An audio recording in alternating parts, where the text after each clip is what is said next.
Don't be shy about your greatness, man. Let it out. Orlando Bowen runs a program for kids called One Voice, One Team. His goal, give kids hope. Many kids don't have hope. And I say hope for things to be better, hope for a brighter future, hope for possibilities for themselves to do great things. They just don't see it.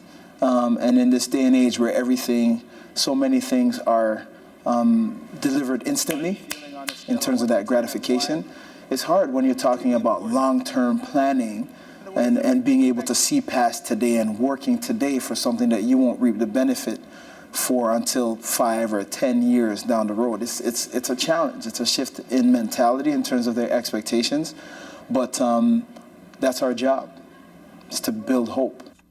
Part of Bowen's program is getting the kids to understand they can have a positive impact on other people. To you, it's something small, but to the person, it could be life-altering. Whether it's black kids, brown kids, white kids, they're all our kids. And we all have a responsibility. I have a personal responsibility to help them overcome the challenges that they may be facing. One voice, you are why we breathe. Understand that.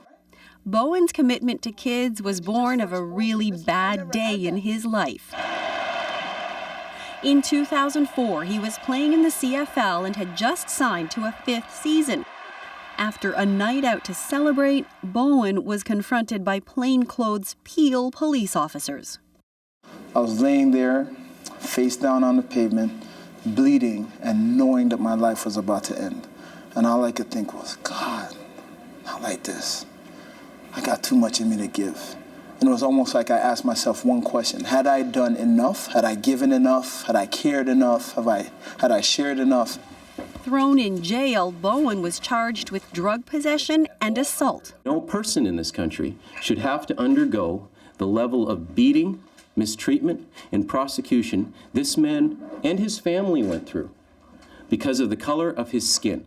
Bowen says the drugs were planted on him, and in fact, 1 long year later, he was acquitted on all charges. Just in trying to make sense of the whole thing, I'm at a loss. Bowen did sue the police and settle out of court, but the incident and the concussion ended his football career. So the young father had to refocus his life.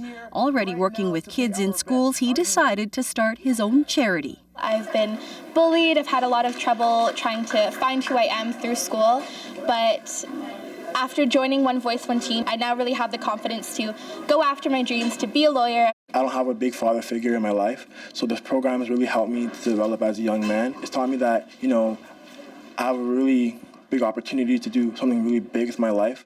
We're asking of you to plug in and to share with the world the one thing out of the billions and billions of people on this earth, the one thing that only you have, your voice, your perspective, and your experience. The thing that I get fired up by the most is when I see a young person who realizes something that they didn't think was possible for themselves, or something that wasn't even on their radar in the first place, and now it's within grasp, and they're now realizing, what else might life have for me that I hadn't thought about?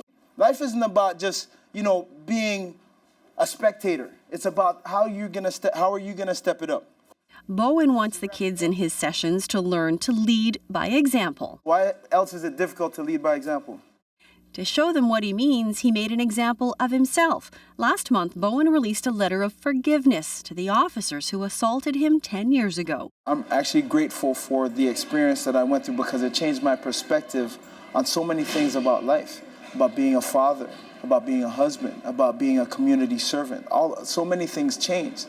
And not only the significance of it, but the timing, the sense of urgency.